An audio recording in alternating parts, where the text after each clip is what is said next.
देखो guys, disclaimer, मैं बिल्कुल भी ये वीडियो एज अ एलिगेशन या फिर कोई हेट में या फिर गलत, ऑफेंसिव या हर्टफुल या डिफेमेटरी वे में प्लीज़ मत लीजिए। मुझे इससे किसी को भी हर्ट या डिफेम नहीं करना। मुझे बस एक ये दुख भरे एक्सपीरियंस का मुझे ऑब्वियसली कंटेंट निकालना है। मैं ऑब्वियसली एक यूट्यूबर हूँ, तो मुझे ये स्टोरी सुनाने में मुझे थोड़ा मज़ा आएगा, तो मैं एज अ एंटरटेनमेंट तुम्हें सुना रहा हूँ। प्लीज़ इसे सीरियसली बिल्कुल भी मत लेना, और मैं कोशिश करूँगा कि मैं तुम्हें इसमें कम से कम इन्फो दूँ ऑफ द अदर पार्टी, ताकि तुम ज़्यादा मतलब कुछ गड़बड़ ना कर दो। क्योंकि देखो यार, मेरे को बिल्कुल भी मेरे को ऐसा कोई हेट नहीं है, क्योंकि अगर होता तो फिर मैं तभी बना लेता। मैं उसके लिए काफ़ी साल वेट नहीं करा होता। मेरे को ठीक है यार, होता है यार, अभी क्या ही कर सकते हैं। बट यार मेरे को ये एज अ एलिगेशन नहीं देना है, क्योंकि मेरे को इससे मूव ऑन करना है। मैं ऑब्वियसली तुम्हारे साथ ये दुख बांट रहा हूँ, ताकि मुझे याद रहे ये मोमेंट। और तुम मेरे दोस्त जैसे हो, तो तुम्हें पता चले, और मतलब दुख बांटने से कम होता है ना, तो वैसे ही। और मुझे बस ये मोमेंट को एक रखना था, और YouTube से बेटर प्लेटफॉर्म क्या ही हो सकता है अपनी स्टोरीज एक्सप्रेस करने के लिए और डॉक्यूमेंट करके रखने के लिए, और वो भी एज अ एनिमेशन, जो कि मेरा काम है, स्टोरी शेयर करना एनिमेशन के थ्रू। तो ऑब्वियसली मैं यही करने की कोशिश कर रहा हूँ। तो प्लीज़ इससे किसी को भी हेट मत फैलाना, मेरे को किसी को भी हेट नहीं पहुँचाना है। और अगर तुम्हें मतलब सैड स्टोरीज टाइप नहीं सुननी है, मतलब मेरे को तुम्हें मेरे को कंप्लेन करते हुए नहीं सुनना है, तो ऑब्वियसली ये वीडियो शायद तुम्हारे लिए नहीं है। मुझे माफ़ कर देना। अगर बाकी जो तुम्हें अगर कोई हैप्पी वाली स्टोरी चाहिए, वैसे तो मेरे पास ज़्यादा है नहीं, बट मैं कोशिश करूँगा नेक्स्ट टाइम के लिए कभी। अगर तुम ये वाली स्टोरी सुनना चाहते हो, अगर तुम मेरी स्टोरी सुनना चाहते हो, तो वो स्टेज अब किसी तरह पार हो गया है। अब उसका ब्लेम गेम खेल के मुझे कोई फ़ायदा नहीं होगा। चले वीडियो में। Welcome guys. Je avec la queue voglio colorare il mio mondo. Jala che dia la cadela. कथा ये आनंदम ददति शिका शिका नशिमी o atairo shido moimasu. Привет, я Animatex. Escuché historias que pueda relacionar. ನನ್ನ ಕಥೆಗಳು ಹೆಚ್ಚಾಗಿ ನೋಯಿಸದಂತೆ हास्य मद्दुತ್ತವೆ. माफ कीजिए अगर समय वेस्ट किया. एबे गप्पा गप्पा बहुत ಹೇಳಿ आता चला शुरू करूया. लासुन्सकेन बाउशन जगल लजुशा. हेलो गाइस, तो आज हम लोग फिर से अपनी एक दुख भरी कहानी सुनेंगे। यानी कि मैं सीधे शब्दों में कहूँ तो मैं वापस से रोने वाला हूँ, यानी कि कंप्लेन करने वाला। तुम में से कुछ लोग बोलोगे, ए भाई भाई भाई भाई कितना कंप्लेन करेगा अपने लाइफ से, थोड़ा तो कुछ ले ले। तो मैं कहना चाहूँगा कि ऑब्वियसली मैं तुम्हें कोई ऐसी नॉर्मल सी कहानी तो सुना नहीं सकता। अब तुम बोलोगे नॉर्मल मत सुना, एक्स्ट्रा ऑर्डिनरी सुनाना, तो ऑब्वियसली मेरी लाइफ में इतना कुछ एडवेंचरस या हैप्पी एंडिंग वाली कहानी तो होती नहीं है। मैं कोई पहाड़ चढ़ाई करके जाके उधर तिरंगा तो लहरा के नहीं आता एवरेस्ट पे, क्योंकि भाई मैं हमेशा घर पे पड़ा रहता हूँ। पूरे टाइम सोफे से उठने का नाम नहीं लेता। मैं तो भाई एक बार अगर बाहर जाता हूँ ना, तो तब तो 1000 साल बीत चुके होते हैं और पड़ोसी पहचान नहीं पाते, भाई ये है कौन, इतना बड़ा कैसे हो गया, इसे तो हमने बचपन में देखा था, अरे भाई फेस रिवील हो गया, ऐसे ऐसे बातें आती है। तो ऑब्वियसली यही बोरिंग सी कहानी से स्टार्ट करते हैं। अब ये एक स्कूल का टाइम है, क्लास है ये, जो मैं ऑब्वियसली रिवील नहीं करूँगा, वरना बहुत कुछ उससे तुम्हें समझ आ जाएगा, या तो जो जानते हैं वो समझ जाएंगे। तो ये काफ़ी इम्पोर्टेंट क्लास है, इसमें काफ़ी इम्पोर्टेंट एग्ज़ाम होता है लाइफ में, ठीक है, तो वो वाला क्लास है। तो इतना बता देता हूँ, तो उसमें एक नए सर आए थे। ऑब्वियसली वो पहले वाले नहीं थे, वो 3 नंबर वाले थे, यानी कि 3 बार टीचर चेंज हो चुके थे because of problems in teaching. तो उन्होंने क्लासेस से एक सर को उठा लिया था। अब वो उसकी बड़ी खुशी मना रहे थे कि हमने क्लासेस से उठा लिया, ऑब्वियसली विद कम salary, not to mention that. तो हाँ, तो वो बड़े खुश हो गए थे। तो बट सर पहले तो बड़े कम अच्छे मतलब दिखा रहे थे, बट बात पोर्ट्रे कर रहे थे खुद को, बट बाद में उनकी रंग पता चल गई। अब वो कैसे होगा, वो प्लॉट ट्विस्ट धीरे धीरे आता रहेगा, तुम तब तक जुड़े रहो। तो सबसे पहले क्या हुआ, वो जब क्लास में आए उन्होंने पढ़ाना स्टार्ट किया। अब जैसे कि हर क्लास में होता है कि क्वेश्चन पढ़ा लिया, आप क्वेश्चंस पूछो, वो बोलेंगे, वो बोलते थे कि क्वेश्चंस पूछो। तो अगर मैं क्वेश्चन पूछता कोई बाकी तो कोई क्वेश्चन पूछता नहीं था, क्योंकि ऑब्वियसली वो जूम क्लास था, सब सो गए थे, मतलब अलग ही दुनिया में रहते थे बस, और कैमरा तो ऑन भी नहीं होता था, किसी को क्या ही पता चलना है उसके अंदर क्या चल रहा है। तो बट ऑब्वियसली मैं क्वेश्चन पूछने जाता था तो वो सीधा एक डांट फटकार लगा देते थे कि हे कम ऑन, ये वीडियो चालू है, मतलब वो वीडियो बनाते थे। तो फिर वो खुद को अच्छा टीचर पोर्ट्रे करने के लिए ये क्वेश्चन पूछो वाला प्रपोजल रखते थे, बट एक्चुअली वो उसे क्वेश्चन लेते नहीं थे, क्योंकि उनको वीडियो में एकदम शांति चाहिए थी, क्वालिटी मेंटेन करना था। तो अगर मैं क्वेश्चन पूछ लेता था, उनके पास आंसर करंटली नहीं होता था, तो फिर वो इंस्टेड ऑफ रिसर्च के बदले वो मुझे कहा करते थे, हे तू ये क्वेश्चंस कैसे पूछ रहा है, घमंडी हो गया क्या, ज्यादा पढ़ता है तू ज्यादा पढ़ने लगा है क्या, ज्यादा आगे बढ़ गया है, तू मुझसे ज्यादा पढ़ चुका है, मैंने ज्यादा पढ़ा है, पता है ना, मैं टीचर हूँ, तो वगैरह वगैरह ऐसे कमेंट्स आ जाते थे। अब आ गया एग्जाम टाइम, ठीक है। अब उसके कुछ दिन पहले उन्होंने एक प्राइवेट ट्यूशन चालू किया था। अब as normal general strategy of classes जो वो बोर्ड में मारते हैं ना, AR1 आ गया, इसका AR2 आ गया, तो वैसे ही उन्हें भी top representatives of the class को अपने ट्यूशंस में शामिल करना था, तो उससे बाकी जनता अपने आप आ जाएगी। तो एक बंदे को लिया था, वो चला गया था। अब दूसरा शिकार मैं था, उन्होंने मुझे कॉल मिलाया।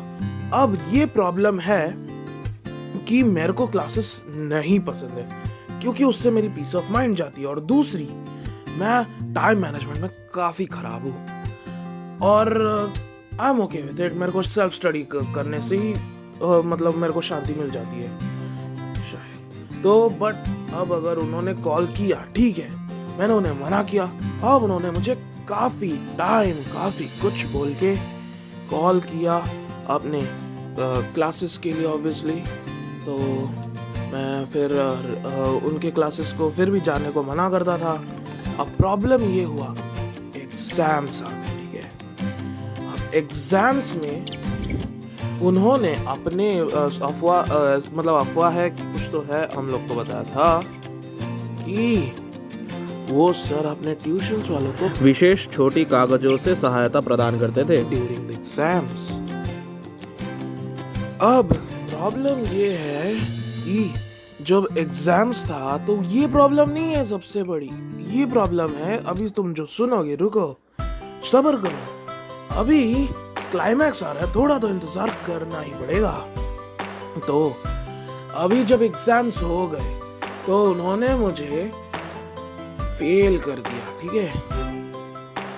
अब आगे सुनो, बट पहले तुम सुनो, उसके बाद होता क्या है। फेल किया, मैं काफी गिड़गिड़ाया, काफी रोया, मैं काफी टीचर्स को बोला कि प्लीज वापस चेक कर दो, मैम सर, बाकी जो एक दो फैकल्टीज थी।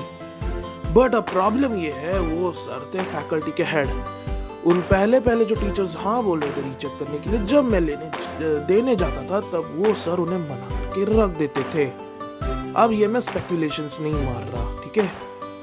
एक ने बोल दिया था कि उन्होंने उन्हें मना किया है चेक करने के लिए। So obviously to survive in the corporate world they had to cooperate. तो ठीक है, अब सीन ये हुआ, मेरे को क्लासेस में उन्होंने गिन के 4 बार उन्होंने मुझे कहा है, तू ज्यादा घमंडी बन रहा था ना, टूट गया घमंड, अब आंसर करना है क्वेश्चंस, अब पूछने क्वेश्चंस, कम ऑन, मुझे डाउट पूछने, एक बच्चे को डाउट नहीं आएगा वो पूछेगा नहीं, ओह माय गॉड। तो फिर उन्होंने मुझे बोला, टूट गया घमंड, अभी और डाउट नहीं पूछने, हाँ। पूरे क्लास के साथ उन्होंने बोला, मैंने सबको फ्री में 24 मार्क्स दिए, क्योंकि अब वो ऑब्वियसली पासिंग मार्क्स से भी थोड़े ज़्यादा थे, क्योंकि वो 40 मार्क्स का पेपर था। ठीक है, तो उन्होंने बोला देख भाई, मैंने सबको फ्री में 24 दिए, एंड ऑब्वियसली सबको 24 के ऊपर मिला था, जिनसे हमने एक्सपेक्ट भी नहीं किया था, उनके रिकॉर्ड्स के बेसिस पे। तो उन सर ने बोला, यू में से कि वो ऑनलाइन का सीन है वगैरह वगैरह, बट उन्होंने खुद 4 बार अपने मुंह से बोला है कि तू बड़ा घमंडी बन रहा था ना, क्लासेस ज्वाइन कर ले जल्दी, बड़ा आंसर करना था ना, क्वेश्चंस बड़े पूछने थे ना, अब निकल गया घमंड, उतर गया। मैंने देख सबको फ्री में 24 मार्क्स दिए, क्योंकि पहला इंटरनल टेस्ट है, या फिर यूटी टेस्ट कहते थे हम लोग, तो यूटी टेस्ट है, सबको 24 मिला। तेरे को मैंने जानबूझ के जहाँ पे काट नहीं सकता था वहां पे काट के फॉर्मेलिटी के लिए मैंने तुझे सबसे मिनिमल मार्क्स देके फील कर दिया है, वरना उससे कम देता तो वो पकड़ा जाता ऑब्वियसली, क्योंकि पेपर फुल लिखा हुआ था। और उसने खुद भी बोला था कि वो अच्छे मार्क्स के लिए था, बट उन्होंने दिया नहीं। अब ठीक है, अब जब उन्होंने दिया नहीं, ठीक है, अब उन्होंने कॉल पे भी मेरे को वही बोलने लगे कि मेरी बैंड बजेगी अगर मैं क्लासेस ज्वाइन ना करूं। अब प्रॉब्लम ये है, मैं रीच आउट किया टू द हेड्स, यानी कि coordinators, principles. The problem is वो भी मेरे पीछे पड़ गए। वो 2-2 घंटे की लेक्चर लिया करते थे आफ्टर क्लासेस कि भाई तूने 2-2 कोर्सेस लिया है, ऑब्वियसली तभी 2-2 कोर्स लेना वाज अ रेयर थिंग। और मैं अपने क्लास से अकेला बंदा था जिन्होंने मैथ्स और बायोलॉजी दोनों कोर्सेस लिया था, और वो ऑब्वियसली सीबीएसई स्कूल था। सो 2-2 कोर्स लेना मतलब थोड़ा सा अलग टास्क था इसमें, क्योंकि वो थोड़ा डिफिकल्ट पड़ता था, और रिकॉर्ड था कि बहुत से लोग सबसे पहले लिए थे 2 कोर्स, बट उन्होंने लास्ट को सबने मना कर दिया था। अब मैं जब मतलब इम्पोर्टेंट एग्जाम देने जा रहा था, तब प्रिंसिपल्स और वो हम मेरी लेक्चर लेने लग रहे थे कि भाई तू डिसाइड कर ले, तू 2 कोर्सेस नहीं ले सकता, ऐसा नहीं होता, कम ऑन, जिसको मैथ्स और बायोलॉजी दोनों पसंद है उसे दोनों में कुछ करना है। मैं भी उसे पता नहीं, बट वो कुछ अलग करेगा, रिसर्च टाइप करेगा, तो उसको दोनों चाहिए रहता है। तो जब मैंने वो बोला तो उन्होंने बोला, भाई तू कौन सा कॉलेज डिसाइड करेगा, तू लाइफ में क्या करेगा, कुछ नहीं कर पाएगा, तू क्यों पढ़ रहा है, तू भाई इतने अलग, तू टेक्स्ट बुक्स फॉलो कर। क्योंकि ऐसा होता था कि वो एक प्रिविलेज होता था रेफरेंस बुक्स यूज करना, वो सिर्फ उनके क्लासेस के बच्चे यूज कर सकते थे रेफरेंस बुक्स, हम लोग को सिर्फ टेक्स्ट बुक से पढ़ना था, इसलिए ना वो हमें रेकमेंड करते थे कोई रेफरेंस बुक, और पढ़ने पे चिल्लाते थे। तो उन्होंने मुझे कहा, तू रेफरेंस बुक से इतना फॉलो कर रहा है, तू कंफ्यूज हो जाएगा, तू 2 कोर्स कैसे ले सकता है, तू इतना कंफ्यूज कैसे है, तू डिसाइड नहीं कर सकता, लाइफ में कुछ नहीं कर सकता, एंड ऑल। और प्रिंसिपल ने, मैम ने ये तक कह दिया कि भाई एकलव्य ने अपना हाथ का अंगूठा काट के दिया था। And for your kind information, Eklavya एक बहुत कमाल की पौराणिक स्टोरी है। तो उसमें एक गुरु के वजह से एक शिष्य को अपना अंगूठा काट के देना पड़ता है एज अ गुरु दक्षिणा। You can search it later, but अभी आगे सुनो। तो उन्होंने बोला कि वो अपना अंगूठा काट के दे रहा तो फेल हुआ है, what's the problem, but still कोई उन पे कोई हेट मत देना, कुछ भी प्रॉब्लम मत करना। क्यों? अब मैं बताना चाहूँगा कि उन्हें कोई प्रॉब्लम्स मत देना, क्योंकि जो भी हो वो चाहे जैसे भी हो, बट वो थे मेरे टीचर, और ऑब्वियसली वो मुझे ठीक ही लगते, क्योंकि भाई देखो उन्होंने वो मुझे गुस्सा दिया, तभी मुझे वर्क करने का ना ज़्यादा गुस्सा मिला कि मुझे इनको दिखाना है कि मेरे को तो करना पड़ेगा ना, मेरे को अभी फाड़ना पड़ेगा, तो वो गुस्सा दिया। But there were some problems जो मैं बाद में बताऊंगा, बट रुको। अब ऐसा हुआ कि वो सर अभी मैंने जब वो इम्पोर्टेंट एग्ज़ाम दिया, जब मैंने उसे क्वालिफाई कर लिया, तब तक वो सर नहीं थे। मैंने तो पूरा गुस्से से पढ़ा था कि अब मार्क्स आएंगे, सीधा इनको जाके मतलब दिखा दूंगा उन्हें।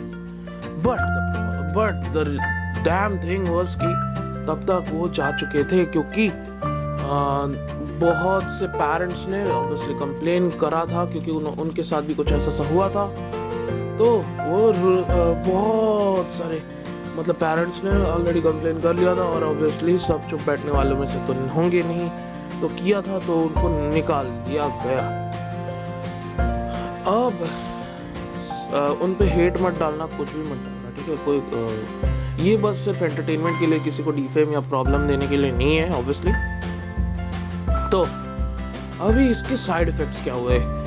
अब मेरा जो इसके पहले जो स्कूल था वो टॉप इन द सिटी था, ठीक है। वो काफ़ी बेस्ट था, क्योंकि वो कैथलिक कॉलेज था, and here Catholic colleges are really good, they are like a brand, okay. तो वो ब्रांड जैसे थे। तो फिर मैं उधर एंट्रेंस के बलबूते पे गया था। तो अच्छा कॉलेज था, स्कूल था। तो फिर वहाँ पे थोड़ी सी प्रॉब्लम्स थी ऑब्वियसली, क्योंकि मैं कैथलिक रिलीजन से बिलोंग नहीं करता, मैं दूसरे रिलीजन से बिलोंग करता हूँ। तो थोड़ी सी प्रॉब्लम्स आई because of You can say differences. But ठीक है, but that was good, actually it was good college, क्योंकि मैं फुल बाकी को करिकुलर एक्टिविटीज में ये सब होता था, जो फेवरिज्म वाला पार्ट है। और करिकुलर एक्टिविटी मतलब पढ़ाई में ऑब्वियसली वो बाकी चीज़ों में होता था, बट एग्जाम्स वगैरह वो दूसरे जगह पे कंट्रोल होते थे, तो इसीलिए उस पर ज़्यादा रिफ्लेक्ट नहीं होता था। But the studies so good कि हमें उधर फुल मार्क्स के लिए फाइट करना होता था। बट यहाँ पे जब मैं फेल हो गया, तो यहाँ पे एक बहुत बुरा वाला डर बैठ गया मेरे मन में एग्जाम्स को लेके। इसके पहले मेरे लिए फेल एक वर्ड था ही नहीं, अब से फेल एक फोबिया बन चुका था। मैं इसके पहले फुल मार्क्स के लिए फाइट करता था, अब मैं पास होने के लिए फाइट कर रहा था। That was so problematic. अब वो भी ऐसा नहीं कि मैं बहुत समय से फेल होते आ रहा हूँ तो प्रॉब्लम नहीं, अगर एक बार फेल हो गए तो एक डर बैठ जाता है फेलियर का तुम्हारे मन में। और मैं इतना लाचार हो गया था कि मैं पास होने के लिए भी स्ट्रगल कर रहा था। तो एक कलंक एक ऐसी चीज़ होती है ना आप उसे अपने दिमाग से निकाल पाते हो, और ना ही तुम उस डर पे जीत के तुम उसे एम्ब्रेस कर सकते हो। ऐसा भी नहीं कर सकते, क्योंकि डर कभी कभी काफ़ी ज़रूरी होती है, क्योंकि अगर आप फेलियर से डरना भी बंद कर दोगे तो आप उससे काफ़ी करीब हो जाओगे। आप उससे डरोगे नहीं तो आपके लिए कोई बाउंड्रीज या बैरियर्स नहीं होगा। आप मैं वो इनपुट डालोगे ही नहीं, क्योंकि आपका डर ही नहीं रहा फेलियर से, तो आप ज़्यादा ही केयरलेस हो जाओगे। तो वैसे ही मुझे भी फेलियर की आदत पड़ने लग गई। यही थी थोड़ी सी प्रॉब्लमैटिक सी कहानी। अब और अभी भी थोड़े बहुत मैं एक नए दूसरे कॉलेज में हूँ ऑब्वियसली, क्योंकि 1-2 साल बीत गए, तो फिर भी एक घाव की तरह अभी तक है दिल में। ऑब्वियसली वही 1-2 साल तुम कहोगे क्या ही इतनी लंबा समय हो गया, बट मैं चीज़ों को याद रखना ज़्यादा प्रेफर नहीं करता, बट फिर भी इसे मुझे करना पड़ रहा है, क्योंकि मैं इसे बस अपने दिल से निकाल नहीं पा रहा। इसलिए मैं तुम्हें एक्सप्रेस कर रहा हूँ for the sake of entertainment और मेरा बोझ हल्का करने के लिए। और मुझे ये पल भी थोड़े याद रहे ज़िंदगी में, क्योंकि दुख के पल भी याद करने चाहिए कि तुम कौन से प्रॉब्लम्स में थे, so that also helps, right. तो हाँ, तो मेरे लिए तब ये काफ़ी गंदा फेस चल रहा था। तो एक्चुअली तभी मुझे यही YouTube ने ही थोड़ा सा मॉरल सपोर्ट दिया, मेरे आसपास के लोगों ने YouTube के वीडियोस और YouTube के कंटेंट खुद बनाने से थोड़ा सा सपोर्ट मिला मॉरली। मैंने उसे क्लियर भी किया उस एग्ज़ाम को 2 कोर्सेज के साथ। बट टिल डेट आज तक मैं उस प्रॉब्लम्स को झेलता हूँ मुझे एग्ज़ाम्स और मैं कॉम्पिटिटिव एग्ज़ाम्स में काफ़ी कम मतलब अच्छा जाता था, बट अब मेरे लिए कॉम्पिटिटिव एग्ज़ाम्स बहुत कम देने के लिए होता है बिकॉज ऑफ माई फोबिया. सो या दैट काइंड ऑफ डर बैठ चुका था मेरे मन में. सो प्लीज़ अगर कोई टीचर देख रहा है, please don't do business like that. It's so dirty business man. It's not gonna work. It's not cool, क्योंकि तुम एक बच्चे की ज़िंदगी ख़त्म कर रहे हो ऑब्वियसली. और वो जो डर बैठा था और वो जो फेज था इतना दुख भरा कि भाई. बट या I still somewhat I means I love about that sir is कि उन्होंने मुझे, भले ही अपने गुस्से के कारण या फिर जो भी कि मैंने डाउट पूछा उसके लिए, चाहे कुछ भी हो, बट उन्होंने मुझे बता दिया कि उन्होंने जानबूझ के गलत मतलब अब खुद से जानबूझ के उन्होंने मुझे कम मार्क्स दिए थे. अगर मुझे पता चल अगर मुझे ये लगता कि मेरी गलती की वजह से वो मार्क्स गए थे, क्योंकि मैंने लिखा था ऑब्वियसली, तो अगर वो मुझे वो बताते नहीं 4 से 6 बार, तो मेरा दिल टूट जाता और पता नहीं मैं वो सह पाता या नहीं उतना बड़ा दुख का भार. अगर वो सर इतना वो बड़ा दुख देते तो मतलब बहुत ज़्यादा दुख होता, क्योंकि वो सर ने बोला ना, अगर उन्होंने बोला होता कि तेरी गलतियों की वजह से तेरे मार्क्स नहीं आ रहे, कि तूने गलत किया आंसर इसलिए तेरे मार्क्स नहीं आ रहे, लिखा नहीं, so that would have been so traumatic. It's still okay, but yeah, thanks for watching. Bye. किसी को हेट मत देना, सब अपने ही लोग हैं. आई होप सो तुमने उन्हें आइडेंटिफाई भी नहीं किया होगा, क्योंकि मैंने उनका नाम ऑब्वियसली मैं उनका नाम नहीं बोलने वाला था. सो इसलिए ये मत बोलना कमेंट्स में कि क्या नाम है उनका. सो कमेंट्स में पूछना मत कि क्या उनका नाम है, क्योंकि ऑब्वियसली सबकी प्राइवेसी की चिंता करनी चाहिए. सो बाय, थैंक्स फॉर वॉचिंग. और वैसे भी वो सर जो थे वैसे भी अपने ट्यूशन में शायद से नहीं पढ़ाया करते थे. ऐसा बोलते थे लोग कि वो अपना चिल करते थे और ट्यूशन चालू कर देते थे. वैसे मैं तुम्हें ये बताना तो भूल ही गया कि वो सर अपने YouTube चैनल सब्सक्राइब करवाते थे. उसमें सारा होमवर्क देते थे, तभी तुमको मार्क्स मिलेगा. अगर तुम उसमें लाइक और कमेंट करोगे तो ज़्यादा अच्छे मार्क्स मिलेंगे. ये उनका स्कीम था. And the most important problem was the sir took the only thing which is study from me, so he took away me from myself. That was the most hurtful part. Thanks guys, अभी तक patience दिखा के तुम लोग मेरे को subscribe करके बैठे हो मेरे साथ सपोर्ट के लिए हो. I love you all to the moon and back guys. Bye, thanks for watching this video. अगर आपको ये वीडियो पसंद आया तो लाइक और सब्सक्राइब करना. मिलते हैं नेक्स्ट वीडियो.